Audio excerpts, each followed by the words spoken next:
Waalaikumsalam. Alhamdulillahirabbil alamin wa bihi nasta'in wa ala umurid dunya waddin. Asyhadu an la ilaha illallah wahdahu la syarikalah wa asyhadu anna Muhammadan abduhu wa rasuluhu alladzi la nabiyya ba'da wa ba'd. Baik anak-anak, di sini biasanya manggil guru agamanya bagaimana, Nak? Bapak, Ibu, Ustadz atau bagaimana? Abi. Abi.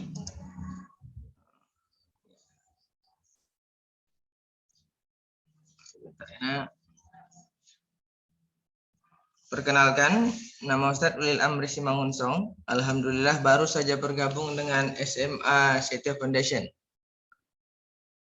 Ustadz biasa dipanggil dengan panggilan Amri.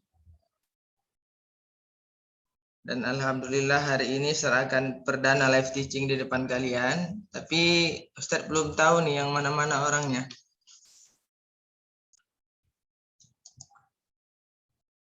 Apakah bisa memperkenalkan diri terlebih dahulu? Bisa, Abi. Ya, coba. Ini apakah sudah sesuai nama asli ya? Sudah, Abi. Ya. Mungkin karena keterhambatan kondisi. Sebentar, Ustaz akan kenali dulu sebentar ya melalui video kalian. Alexa Siska Rahmawati dipanggil apa nih, Nak? Alexa? Siska, Sir. Oh, Siska. Oh, Alexa itu nama kelas ya?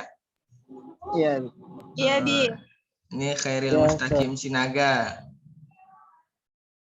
Salam kenal, Nak. Ustadz marganya Simangunsong. Sinaga dari kampung yang mana nih? Toba asli, Abi. Toba asli? Iya, baru tahu. Iya, Patantoro. Ridho sejahtera, berarti kehidupannya sejahtera kali nih. Kelas. Ya, karena tidak ada lagi yang menunjukkan videonya, kita mulai dengan mengucapkan basmalah. Bismillahirrahmanirrahim. Ya, bisa dilihat di slide yang Ustadz bagikan, yang Abi bagikan. Bahwasanya ingin memberitahukan juga bahwasanya Abi telah menikah. Dan materi kita hari ini adalah tentang pernikahan di dalam Islam. Sudah tahu tentang pernikahan? Atau pernah melihat orang yang nikah? Pernah, Ustaz. Pernah, Bi. Ini ada yang sudah menikah? Ustaz. Pastinya. Abi yang udah menikah, Bi. Iya, cuman Abi yang baru menikah. Tapi mau nikah semua kan? Tidak dalam waktu dekat, Abi. Iya, tidak dalam waktu dekat. Bagus. Lihat di slide pertama yang Abi bagikan tentang pengertian pernikahan. Sebentar. Bahwasanya secara bahasa kata nikah berasal dari bahasa Arab yaitu al-jam'un atau dalam arti bertemu atau berkumpul. Sedangkan secara istilah nikah adalah suatu ikatan lahir batin antara seorang laki-laki dan perempuan untuk hidup bersama dalam satu rumah tangga melalui akad yang dilakukan menurut hukum syariat Islam. Jadi, dalam arti kata lain, bahwa pernikahan itu adalah satu ikatan antara laki-laki dan perempuan. Ikatan yang menjadikan hubungan perempuan dan laki-laki tersebut sah secara agama. Sebelum adanya pernikahan, kegiatan yang dilakukan antara perempuan dan laki-laki yang bukan mahram itu adalah kegiatan yang haram. Baik itu boncengan, cetan, dan lain sebagainya. Ketika belum melaksanakan pernikahan, maka kegiatan mereka adalah kegiatan yang haram. Sampai di sini ada yang ingin dipertanyakan? Atau ini sudah dibahas sebelumnya? Sudah, Abi, di pertemuan sebelumnya, Abi.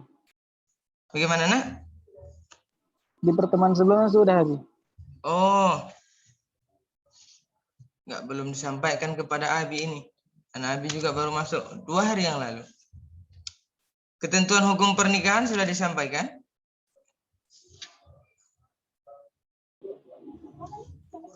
Bahwasanya hukum menikah itu pada dasarnya adalah jais. Sudah, Atau Bi. boleh? Sudah juga? Sudah, Bi. Sudah, Bi. Oh, ini masih di akun Pak Nasihin ya?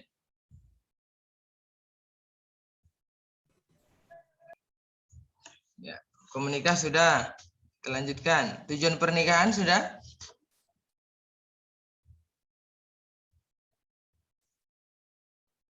Sudah Abi. Sudah juga?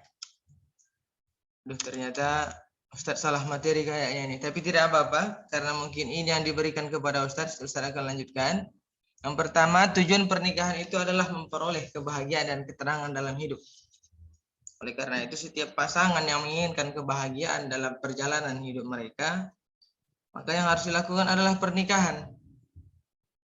Yang kedua, tujuan pernikahan itu sendiri adalah membina rasa cinta dan kasih sayang antara mereka berdua. Sebagaimana dikatakan Imam Asy-Syafi'i, bahwasanya tidak ada cara lain untuk menyatukan rasa cinta dan kasih sayang antara laki-laki dan perempuan terkecuali dengan pernikahan. Jadi jangan percaya untuk perempuan-perempuan. Kalau ada laki-laki yang mengatakan sayang, cinta, dan sebagainya, kalau tidak dibuktikan dengan pernikahan, jangan percaya. Bullshit semua. Apalagi laki-laki sekarang, banyak buaya, kecuali Abi. Ya, Sir. Abi udah nggak buaya. Yang ketiga, tujuan pernikahan itu untuk memenuhi kebutuhan biologis. Tidak usah Abi bahas. Kalian sudah mungkin tahu tentang itu. Dan keempat, tujuan pernikahan ialah untuk melaksanakan perintah Allah. Salah satu yang Allah perintahkan bagi kita adalah untuk menikah. Dan tujuan terakhir, mengikuti sunnah Rasulullah Sallallahu Alaihi Wasallam. Kata Rasulullah, an-nikahu sunnati. Nikah itu adalah sunnahku. Barang siapa yang tidak mengikuti sunnahku, maka bukan golonganku. Karena itu ketika anak-anak Abi yang mengaku beriman kepada Rasulullah, mengaku cinta kepada Rasulullah, ikuti sunnah Rasul. Salah satunya sunnah Rasulullah Sallallahu Alaihi Wasallam adalah melaksanakan pernikahan. Ada yang tahu berapa istri Rasul? 4 kalau nggak salah. Berapa? Kalau saya 4 nih. Lebih 4. Beda sumber, beda apa, Sir? Beda sumbernya, beda banyaknya, Sir. Iya. Ini ada berapa orang yang hadir ini? 22 ikut sama, Sir. Oh,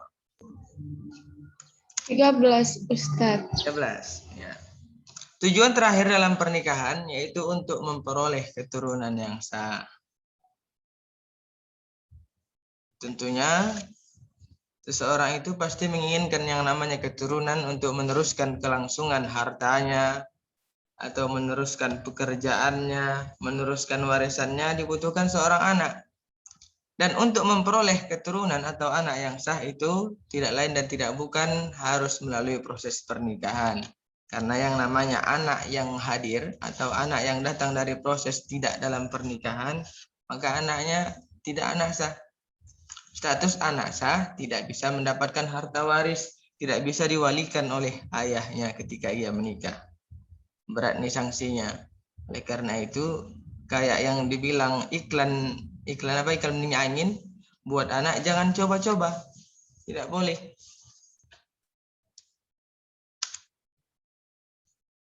Rukun dan syarat menikah sudah dijelaskan?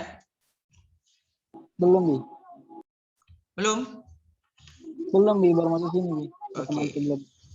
Sebagaimana di setiap ibadah pasti ada rukunnya. Apa arti rukunnya? Ada yang tahu? Ada yang tahu arti rukun?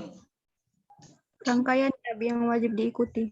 Iya, rangkaian yang harus ada atau yang wajib dilaksanakan. Jadi rukun nikah itu yang pertama adanya calon suami. Artinya apa? Adanya laki-laki yang ingin dinikahkan. Itu rukunnya. Kalau tidak ada laki-lakinya mau dinikahkan dengan siapa perempuannya? Yang kedua, adanya calon istri. Setelah ada calon suaminya, harus ada juga calon istrinya. Jikalau tidak, suaminya mau nikah dengan siapa? Tidak mungkin nikah sendiri. Karena tidak bisa dilaksanakan pernikahan itu satu orang saja, harus 2. Laki-laki ini atau calon suami ini harus memenuhi syarat sebagai berikut. Yang pertama, di dalam Islam, laki-laki tersebut harus beragama Islam. Dikarenakan tidak boleh melaksanakan pernikahan itu berbeda agama. Wala tankihul musyrikut illa yu'min. Jangan menikah dengan orang yang musyrik sebelum ia beriman kepada Allah Subhanahu wa taala. Oleh karena itu, anak-anak Ustadz, carilah suami itu syaratnya harus beragama Islam. Walaupun dia ganteng, dia kaya, berketurunan, tapi kalau dia tidak Islam, tidak sah untuk kita nikahi. Paham itu, nah?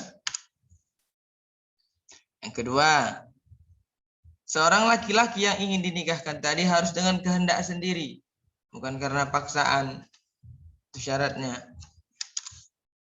Dan yang ketiga, laki-laki yang ingin dinikahkan dengan perempuan tersebut adalah yang bukan mahramnya. Ada yang tahu apa arti mahram? Yang tidak bisa dinikahi aja. Ya, apa beda mahram dengan muhrim?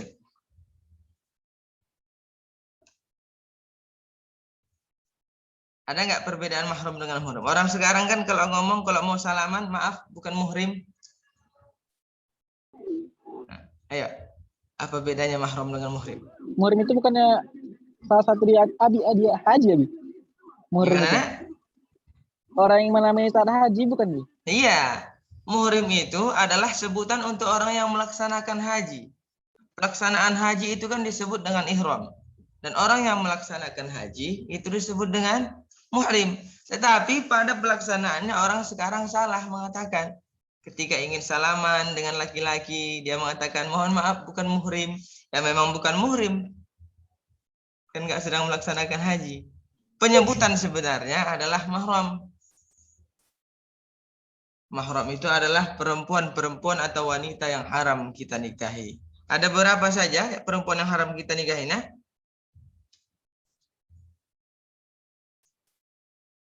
Ada yang tahu? Perempuan-perempuan yang haram dinikahi oleh laki-laki. Yang pertama itu adalah ibu kandung. Ibu kandung itu adalah haram dinikahi, nak. Tidak boleh. Makanya Sangkur yang dulu durhaka kepada ibunya. Yang kedua, anak perempuan, anak kita, tidak boleh kita nikahi. Saudara perempuan sekandung, saudara perempuan dari bapak. Nah, wanita-wanita yang haram dinikahi seterusnya adalah ibu susu kita atau saudara sesusuan. Pernah mendengar ada orang Indonesia yang satu saudara susu? Belum pernah dengar, Abi. Ya, mana tahu ada seorang bayi ketika dia lahir ibunya tidak bisa menyusuinya. Akan tetapi dia menyusu dengan orang lain, dengan perempuan Islam. Ketika itu terjadi, maka ketika dia besar, ketika ibu susunya tadi memiliki seorang anak perempuannya tadi haram dinikahi oleh laki-laki yang menyusu tadi. Di zaman Rasulullah kan Rasul itu bukan disusui oleh ibunya Aisyah. Siapa nama ibu susu Rasulullah? Halimatus Sa'diyah. Iya, Halimatus Sa'diyah. Kalau kita memiliki ibu susu kita memiliki anak perempuan dan kita adalah seorang laki-laki, haram hukumnya kita nikahi. Karena dia sudah termasuk nasab kita, keturunan kita. Selanjutnya, wanita-wanita yang diharam untuk dinikahi adalah mertua. Jadi jangan nanti ketika kalian menikah punya mertua, itu sudah bisa kalian salami. Ada pertanyaan sampai sini, nak?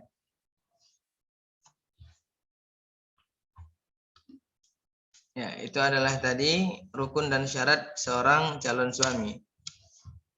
Yang keempat, tidak sedang berhaji. Artinya apa? Orang yang sedang melaksanakan ibadah ihram atau berhaji, itu tidak boleh melaksanakan pernikahan. Diselesaikannya dulu rukun-rukun hajinya. Ketika dia menemukan jodohnya, mana tahu ada orang yang sedang melaksanakan haji di Makkah, ketemu dengan jodohnya. Allah pertemukan dengan jodohnya. Selesaikan dulu kegiatan ihramnya, baru boleh dia melaksanakan pernikahan. Tapi Ustaz udah sesak kali katanya, tak boleh. Haram dia menikah ketika dia sedang melaksanakan haji. Ya, untuk calon istri juga syaratnya sama seperti calon suami. Calon istri yang akan kita nikahi harus beragama Islam. Jika tidak Islam maka belum sah, tidak boleh kita nikahi. Yang kedua, perempuan yang akan kita nikahi tersebut tidak dalam keadaan terpaksa. Makanya ketika ingin menikah itu tidak boleh dengan unsur paksaan. Banyak sekarang begitu. Ini terjadi ketika perempuan tersebut dijodoh-jodohkan. Maka akan terdapat unsur paksaan di dalamnya.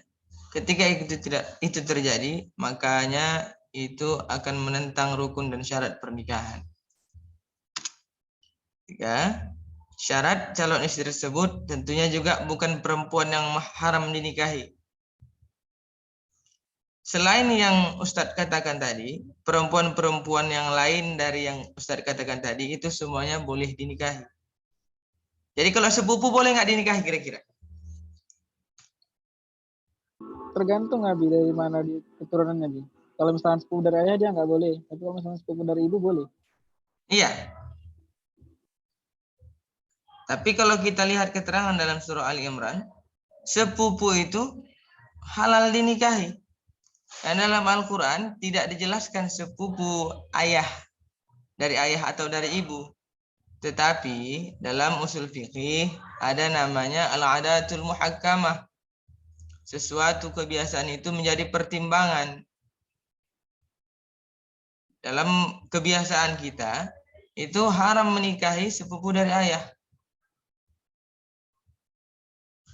Tapi kalau kita melihat dari surah Ali Imran, tidak ada disebutkan di situ.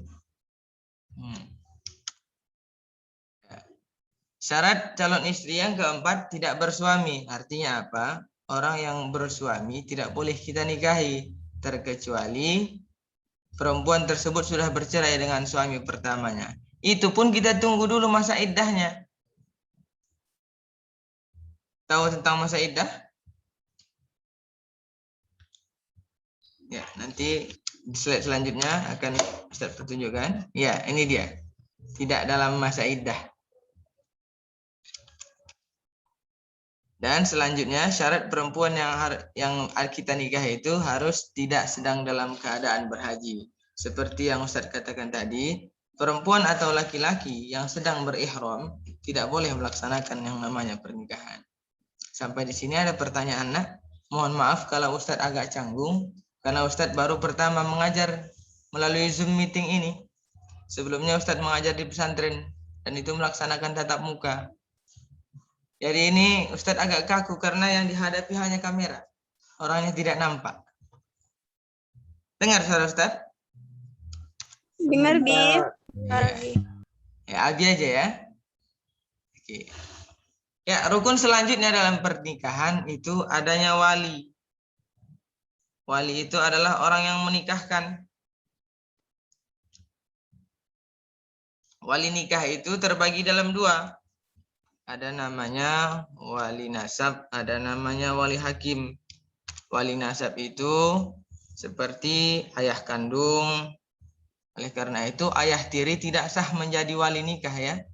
Tahu wali nikah kan? Wali nikah ini dikhususkan hanya untuk perempuan. Karena perempuan harus dinikahkan oleh walinya.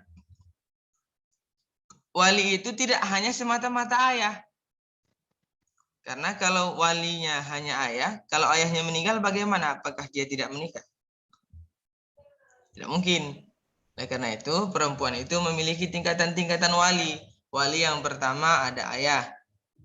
Wali yang kedua kakek. Halo? Nabi? Iya, Bi. Iya. Kok slide-nya apa nih ya tadi ya? Sebentar ya, Nak.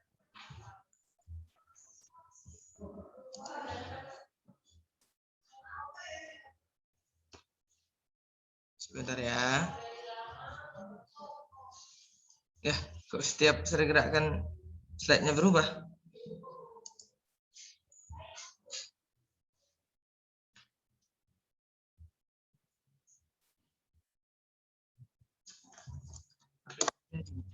Sebentar ya, Nak. Ada gangguan ini di dalam laptopnya.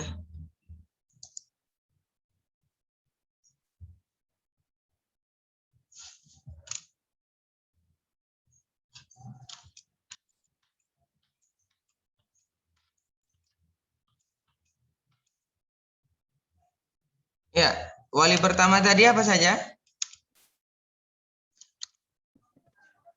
Ayah kandung Abi. Ya, Ayah. wali tingkatan pertama itu ada ayah. Artinya yang menikahkan perempuan itu harus ayah kandungnya. Ketika maaf cakapnya ayah sudah meninggal dunia, maka wali itu akan berpindah kepada kakeknya.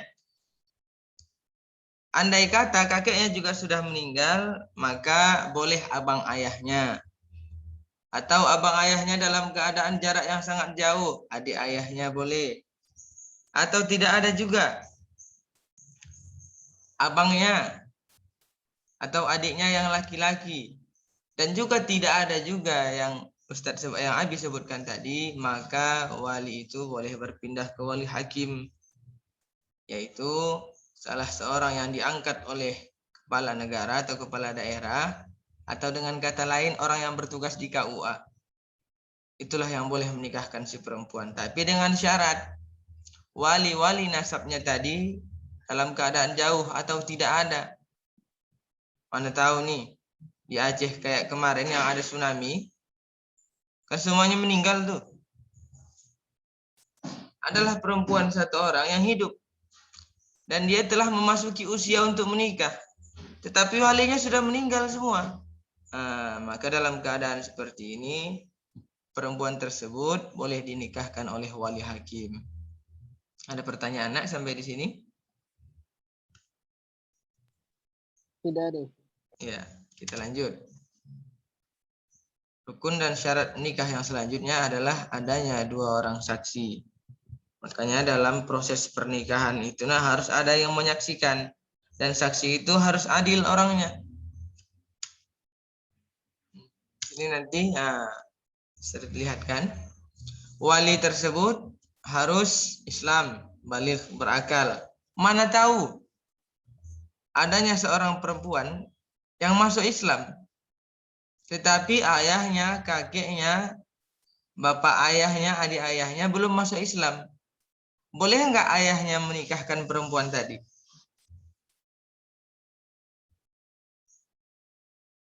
Bagaimana?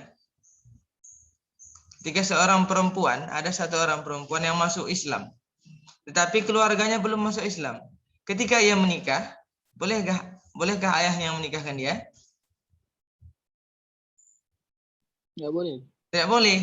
Karena syarat wali itu harus Islam, baligh dan berakal. Permasalahan yang kedua, mana tahu ayah si perempuan itu kita katakan hilang akalnya atau dalam keadaan gila. Juga tidak boleh untuk menikahkan anaknya, walaupun anak tersebut anak kandungnya. Yang kedua, syarat wali tersebut adalah laki-laki yang merdeka. Kalau dalam permasalahan ini, tentunya sekarang tidak ada lagi yang namanya istilah budak. Tetapi di zaman dulu ada namanya budak, sekarang sudah tidak ada lagi. Ketiga, wali itu harus orang yang adil. Keempat, syarat-syarat wali tidak sedang berhaji. Bisa dilihat slide-nya kan? Bisa. Ya. Ya. Saksi. Dalam hal saksi pernikahan itu juga harus laki-laki. Dan mukallaf artinya Islam, baligh dan berakal. Orang yang tidak Islam, orang yang belum baligh, mana tahu nanti ada hal yang kepepet, orang itu cari saksi yang masih SMP, belum baligh. Tidak boleh. Yang boleh menjadi saksi dalam pernikahan itu Islam, sudah baligh dan tentunya berakal. Orang yang sedang dalam keadaan mabuk atau hilang akalnya atau lagi stres itu tidak diperkenankan atau tidak diperbolehkan menjadi saksi dalam pernikahan. Juga laki-laki, saksi dalam pernikahan itu tidak boleh perempuan. Harus laki-laki. Tidak fasik. Apa arti fasik, nak?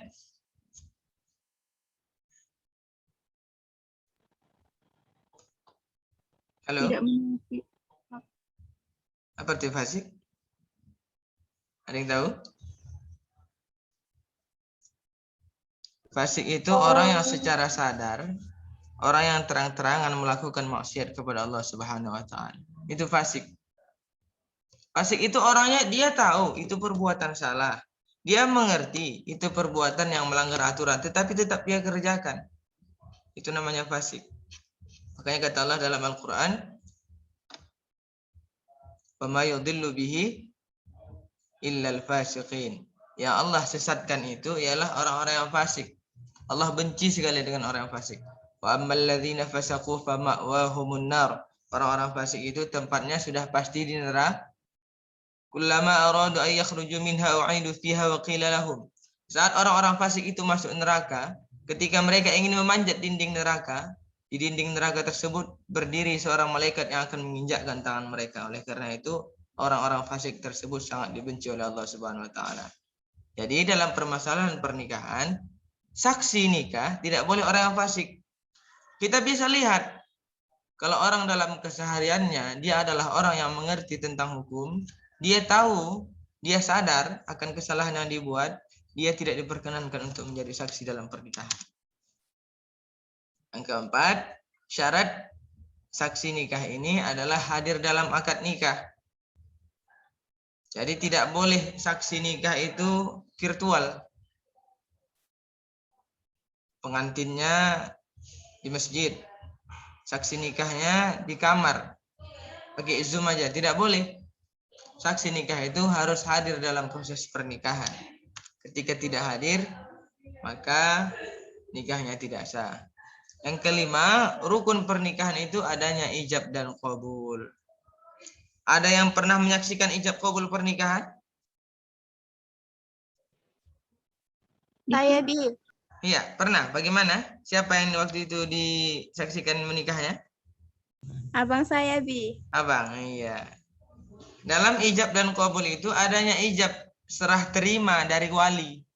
Sebagaimana yang Abi katakan tadi, walinya akan menyerahkan anaknya kepada yang dinikahkan.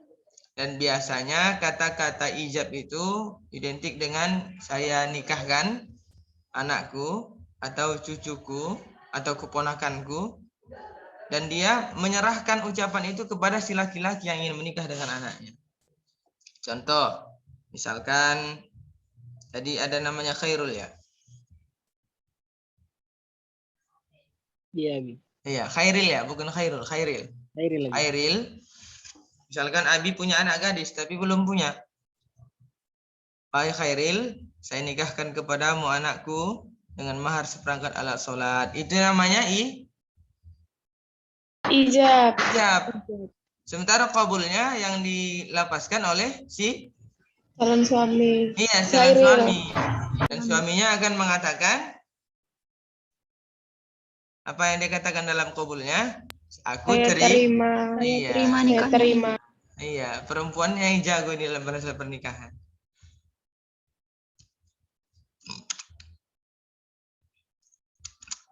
Ya, mungkin untuk pertemuan kali ini hanya di sini yang dapat Abi sampaikan. Di psikologi juga sudah Abi buatkan di situ soal tugas kita. Sebelum Abi tutup, kira-kira ada yang ingin ditanyakan, baik tentang pernikahan ataupun di luar materi pernikahan? Saya, Bi. Ya, silakan Nah. Kan di dalam Islam itu tidak bisa menikah dengan orang yang berbeda agama, Bi. Ya, betul. Apabila ada laki-laki yang bukan beragama Islam, tapi dia berpura-pura masuk Islam hanya karena ingin menikahi wanita Muslim. Oh, Bagaimana, Bi? ya.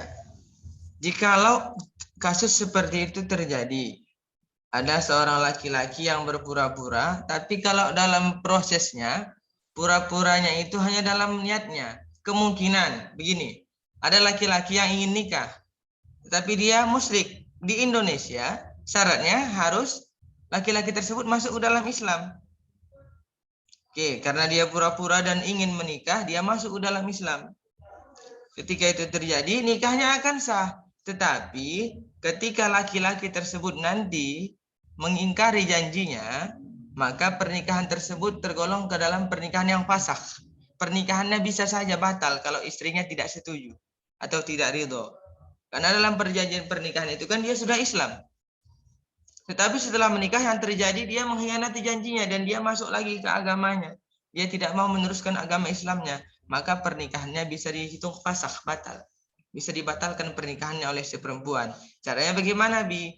Perempuan tersebut datang ke KUA mengadukan peristiwa tersebut. Nah, KUA akan menyetujuinya dan pernikahannya akan dibatalkan. Begitu. Nah. Begitu, nak? Bagaimana? Sudah jelas? Jelas, Bi. Ya, Amalia tadi ya? Panggilannya Amalia ya? Iya, Bi. Ya, ada lagi yang ingin ditanyakan?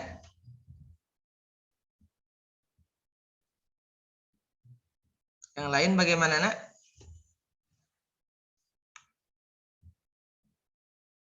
Bi, izin bertanya, Bi. Ya, boleh. Anissa, nanya apa, nak? Mirip pertanyaan yang tadi, Bi, tapi misalnya gini, Bi. Si mereka ada dua pasangan, Bi. Mereka itu berbeda agama. Nah, yang salah satu tuh dua pasangan berarti 4 orang ya, nak? Maksudnya dua orang satu pasangan. Iya, 2 orang. Ya, itu, Bi. Salah satunya tuh masuk ke agama, misalnya ke Islam gitu kan, Bi. Ya. Tapi dia tuh cuma Islam KTP gitu, Bi, istilahnya. Itu gimana itu hukum pernikahannya, Bi? Iya, kalau untuk pernikahannya, nak, karena syarat pernikahan tadi laki-lakinya harus Islam, dia kan sudah Islam. Walaupun Islam KTP. Pernikahannya sah dalam agama dan dalam negara. Pernikahannya tetap sah. Akan tetapi dalam proses perjalanannya, perempuan itu boleh meminta talak atau membatalkan pernikahan tersebut karena dia tidak mau suaminya hanya Islam KTP walaupun sudah masuk Islam. Bisa mengadu ke KUA seperti yang Abi katakan tadi. Kalau dia tidak ridho, tapi mana tahu perempuan sekarang atas dasar cinta Islam KTP pun jadilah. Yang penting cinta, makanya itu cinta. Begitu, nak. Ketika perempuannya tadi tidak ridho dengan apa yang terjadi dengan suaminya, maka si perempuan tadi boleh datang ke KUA meminta fasakh atau pembatalan pernikahannya. Oleh karena itu sebelum itu terjadi, makanya Rasul berpesan, nak, kepada kalian perempuan, kepada wali kalian lebih tepatnya. Apa kata Rasulullah? Idza jaa man tardawna dinahu wa khuluquhu fazawijuhu. Wahai bapak-bapak, kakek-kakek atau laki-laki, ketika datang kepadamu seorang pemuda, baik agamanya, baik akhlaknya, maka nikahkan. Itu tolak ukurnya kalau untuk menikah. Makanya kalian sebelum menikah tengok dulu bibit bobotnya. Islam enggak? Oh, sudah Islam. Lihat, beriman enggak betul? Oh, beriman. Lihat lagi, akhlaknya bagaimana? Terkadang ada dalam pelaksanaannya orang itu rajin beribadah, tapi ada juga yang akhlaknya buruk. Banyak. Makanya lihat-lihat dulu sebelum. Karena pernikahan ini sakral, nak. Kalau bisa seumur hidup sekali bagi perempuan. Jangan sampai perempuan itu 4 kali nikah, 4 kalinya juga gagal. Ya. Tentunya Abi yakin anak-anak Abi ini adalah perempuan-perempuan yang selektif. Mudah-mudahan Abi tidak mendoakan agar anak-anak Abi cepat menikah, tapi nanti mudah-mudahan dalam waktu yang tepat anak-anak Abi bisa dipertemukan dengan jodoh yang baik, baik itu dari segi agama maupun segi keduniaannya. Amin ya rabbal alamin. Amin. Laki-laki yang mau amin gini. Dan kita tutup dengan ucapan hamdalah. Alhamdulillahirabbil alamin. Alhamdulillahirabbil alamin. Mohon maaf ketika ada kata-kata Abi yang salah. Wallahul muwaffiq ila aqwamit thoriq. Wassalamualaikum warahmatullahi wabarakatuh. Waalaikumsalam warahmatullahi wabarakatuh. Thank you, Abi. Ya, sama-sama, nak.